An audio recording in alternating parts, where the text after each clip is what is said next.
Hello guys, welcome to my channel. बहुत स्वागत है आपका मेरे चैनल पर।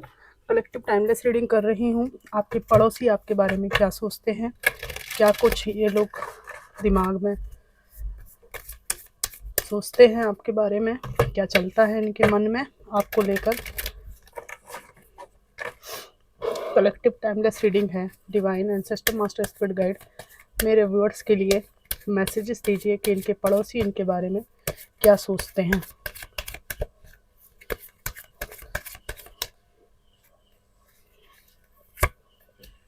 ओ my God, 3 of swords,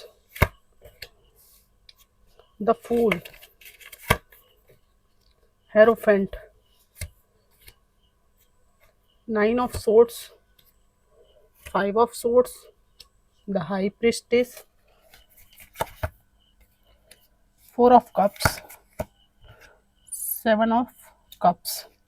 major arcana आए हैं इसमें, 3 मेजर अरकाना आए हैं। बॉटम ऑफ द डेक है द टावर। आपके पड़ोसी आपके बारे में सबसे पहले ये सोचते हैं कि आप अपने जीवन में किसी बहुत बड़े दुख का शिकार हो गए हैं। आपके जैसा अच्छा इंसान, अच्छी फैमिली से बिलोंग करने वाला इंसान, इनोसेंट पर्सनालिटी को किसी ने चीट करा है, धोखा दे दिया है। और आपके पड़ोसी जानते हैं कि ये व्यक्ति आपसे भावनात्मक रूप से जुड़े हुए थे, आपकी भावनाएं इनसे जुड़ी हुई थी और इन्होंने आपको धोखा देकर किसी और रिश्ते में चले गए। किसी और के चक्कर में आपके साथ वो सब टॉक्सिसिटी इन्होंने की जो कि आप डिज़र्व नहीं करते थे। आपके पड़ोसी आपको बहुत चुलबुला, इनोसेंट और बहुत ही प्यारा रूप आपका पास्ट में देख चुके हैं, जिसको हमेशा सकारात्मक दृष्टिकोण, ठीक है, लोगों की जो इतनी बुराइयां होती हैं उनकी कोई जानकारी नहीं कि मैं गड्ढे में गिर जाऊंगा या गिर जाऊंगी। एकदम जीवन के प्रति एकदम फ्री स्पिरिट, बिल्कुल इनोसेंट आपकी पर्सनालिटी थी। ये पड़ोसी काफ़ी समय से आपको जानते हैं। यहाँ पर आपके विवाह की भी बात है कि विवाह हुआ है आपका किसी से और उसके बाद में ये जो इनोसेंट आपका नेचर था वो एकदम से बदल गया, एकदम जीवन में सुन सपाट छा गया और आप इस तरह से दुखों के पहाड़ से घिर गए। आपके पड़ोसियों ने देखा है कि आप बहुत समय तक इस व्यक्ति से लड़ाई झगड़े में उलझे रहे, है ना। स्पष्टीकरण, ये व्यक्ति आपके जीवन में क्या आया, पूरी जीवन में पूरे घर में आपके कलह मची रहती थी, बहुत आपके डिस्टरबेंस यहाँ पर था। इस व्यक्ति ने आपके रिश्तेदारों के बीच भी बहुत तूफान मचाया है और ये आपके पड़ोसियों को पता है कि आपके जीवन में सारी तहस नहस इस मेल या फीमेल का किया धरा है। यहाँ पे आपके पड़ोसी इन सब परिस्थितियों के बाद आपके बारे में ये सोचते हैं कि ये बॉटम ऑफ द डेक का कार्ड है। आपका रिश्ता जो टूटा है वो पूरी तरह से टूट चुका है इस व्यक्ति से और इसके बाद से आप चुप रहने लगे हैं, ठीक है। अपनी मन की बातें, जो चुलबुलापन आपके स्वभाव में था वो एक सीक्रेटिव प्राइवेट नेचर में बदल गया है। आप न किसी से ज़्यादा मिलते हैं न जुलते हैं। आप अपना बातें सिर्फ अपने परमात्मा से, अपने मन से और अपने निजी जनों से कर लेते हैं। बाकी आप सोसाइटी से बहुत ज़्यादा इन्वॉल्वमेंट नहीं रखते हैं, छुपाते हैं बातें आप अपने दिल की, क्योंकि पीड़ा इतनी हुई है कि आप नहीं चाहते कि समाज और सोसाइटी आपकी इस पीड़ा का फ़ायदा उठाए। मोस्टली अगर आप फीमेल हैं तो क्या ही बताया जाए, क्योंकि मैं एक बात कहती हूँ सोसाइटी की कि कोई फीमेल अगर संघर्षों से गुजरी है और अगर वो सशक्त है तो उसको भी लोग जो है वो ऐसी टॉक्सिक शब्दावली यूज़ करते हैं। तो मतलब ये कैसी अपब्रिंगिंग वाले लोग हैं, इन्हें कैसे लोगों के बीच में रहे हैं, कैसी शिक्षा पाई है।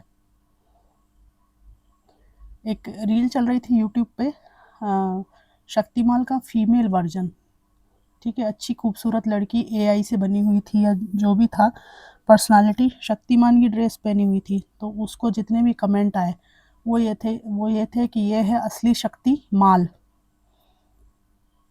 मतलब आप, इतनी आपकी घटिया सोच है कि शक्तिशाली महिला में भी आपको माल दिखाई देता है।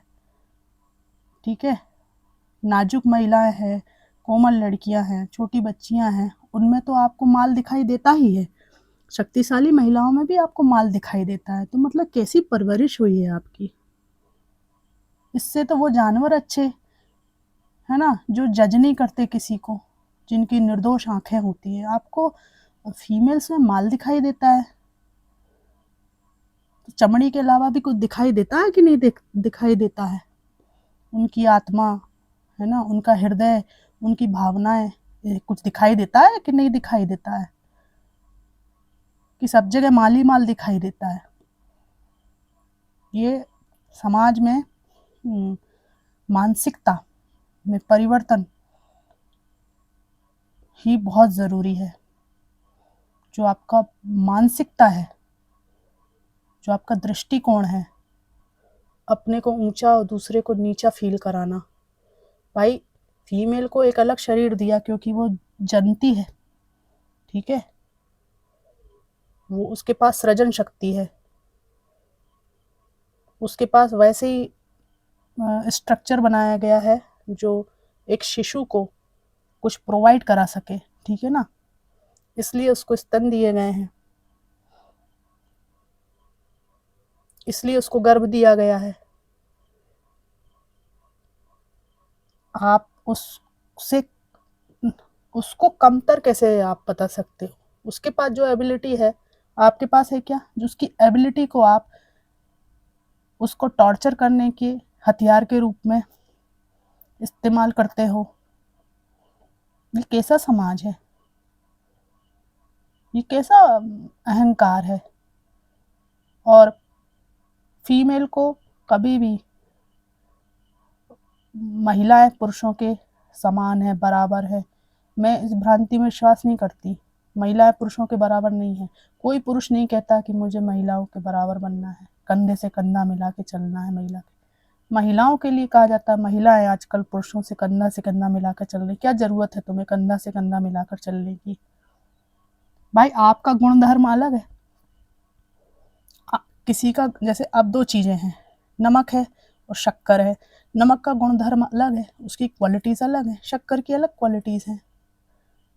दोनों के सम्मिश्रण से आप शरबत बना सकते हो।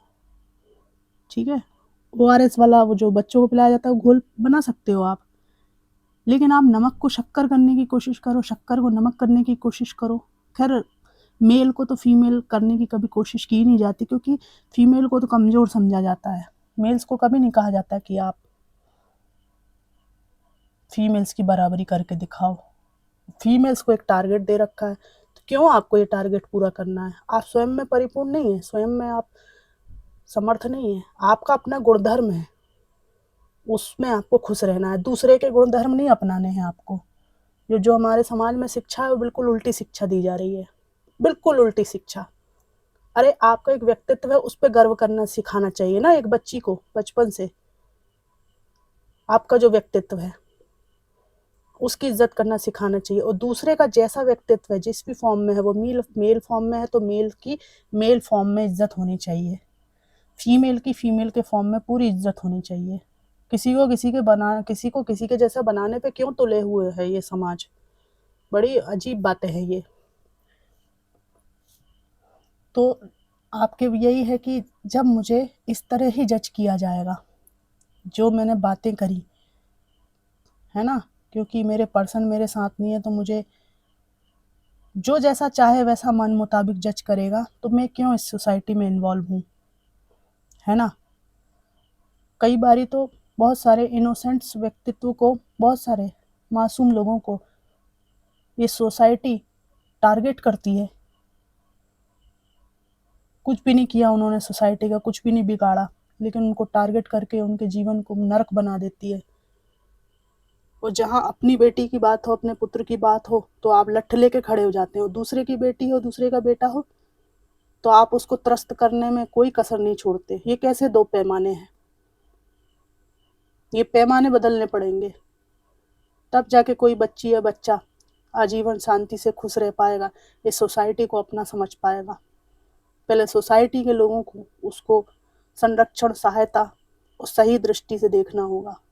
चश्मा लगाने से दृष्टि दोष दूर नहीं होता है।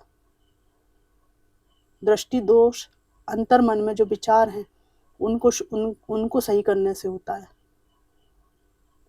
तो ये जो है ना, ये सोसाइटी की ये जो नॉर्म्स हैं, इनसे आपको बहुत दिक्कत होती है, इसलिए आप सिक्योरिटिव हो गए, शांत हो गए, अकेले हो गए। इसके साथ ही आपके पड़ोसियों को ये भी लगता है कि आप किसी भी इमोशनल अटैचमेंट में नहीं जुड़ना चाहते, आप सबको रिजेक्ट कर देते हैं, सबको ना कर रखा है।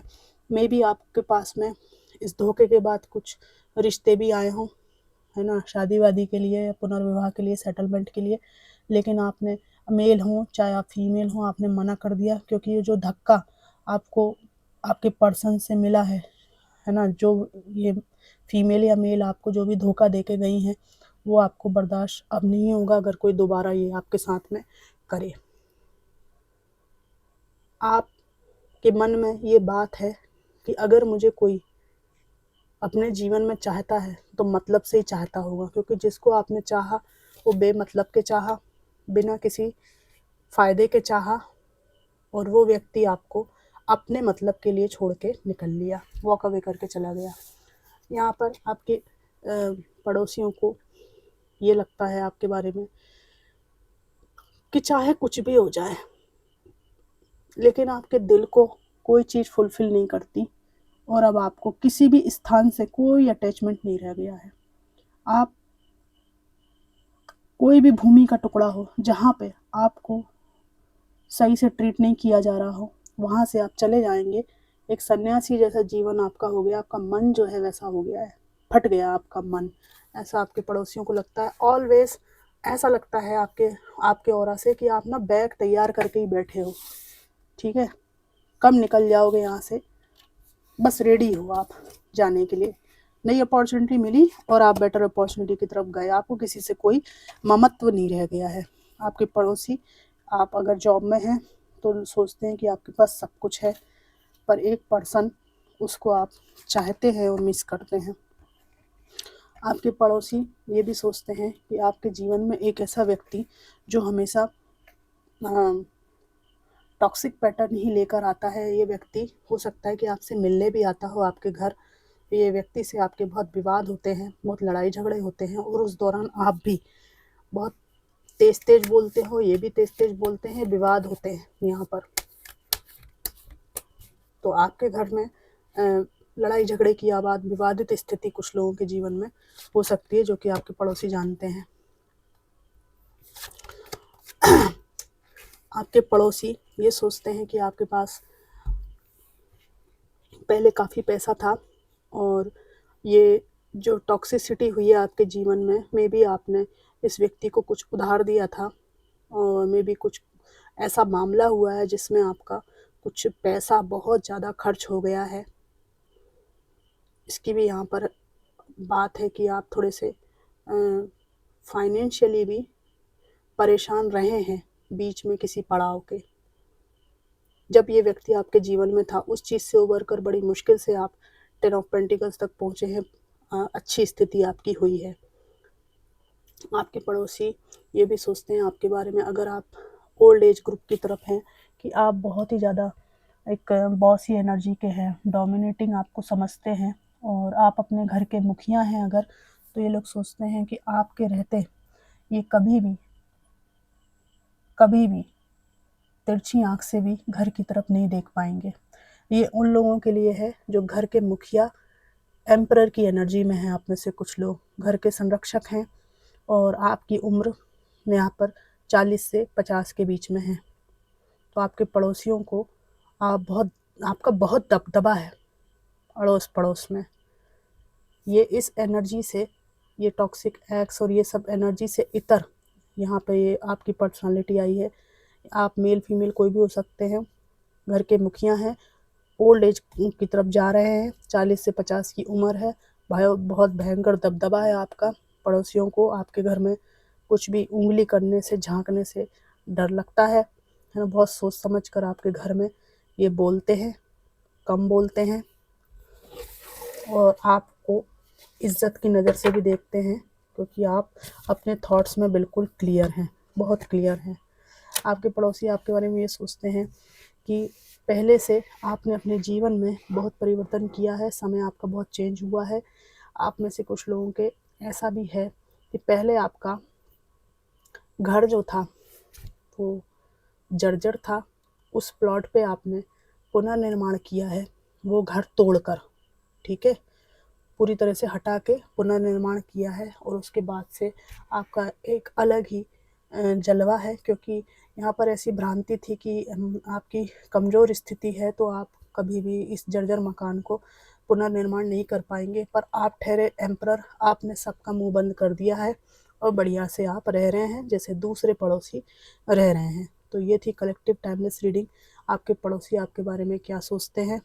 और बड़ी प्रैक्टिकल अप्रोच आपकी यहाँ पर आई है और ये आपके पड़ोसी जानते हैं। इस अप्रोच को बनाए रखिएगा। जो कमज़ोर है उसको सब छुरा घोंपते हैं, समाज में सब उसका बुराई करते हैं, है ना। भला करने वाले बहुत कम मिलते हैं, इसलिए अपना भला अपने हाथ से करिए।